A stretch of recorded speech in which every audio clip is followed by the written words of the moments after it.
6 pusfinālos esam noskaidrojuši Latvijas zinošākos un erudītākos fizikas prātus.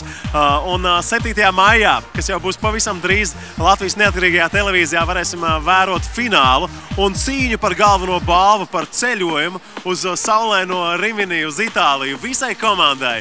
Būs spraiga cīņa, bet mēs vēlam visiem viņiem veiksmi. Turam īkšķus! Latvenergo koncerna skolēnu erudīcijas konkursa eksperiments galvenais mērķis ir izglītot skolēnus par drošu un efektīvu elektroenerģijas lietošanu sadzīvē, kā arī veicināt skolēnu profesionalitāti, rosinot padziļināti apgūt fiziku.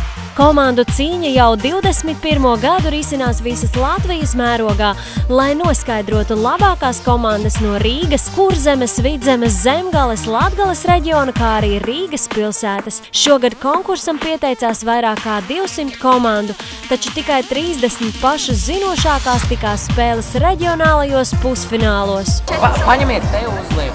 Tas tev no 1-6.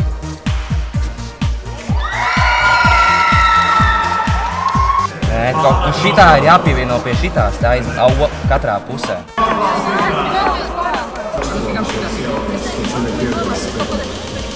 Rokas augšā komandas, kas atbildēja? Liec iekšā, ieliec otrs, vēl nedrīkst. Tā jau neexistē.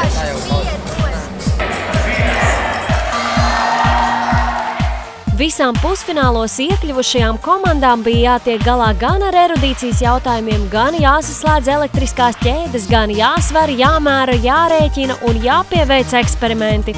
Bet komandu darbu vērtēja zinoša un taisnīga žūrija. Arhimēds dabūja 14 punktus un Omiņi 20. Omiņi! 4. pusfināla! Cīņa bija spraiga un emocijām piepildīta, taču uz lielo spēles finālu, kurš norisināsies 7. maijā kanālā LNT, dosies zinošie kosinusi no Rīgas, draudzīgie saites enerģijas jaunieši no Rīgas reģiona, atraktīvie kurzemnieki komanda Kasiopeja, magnētiskais fokus no Zemgales, erudītie vidzemnieki Epsilons 9 un Omiņi no Latgales. Līdz konkursa finālam atlicis pavisam maz. Galvenā balva ceļojums uz vienu no saulainākajiem Eiropas reģioniem Rimini, Itālijā, ir ļoti motivējoša. Un skolēni gatavi pierādīt visai Latvijai, ka ir zinoši un erudīti.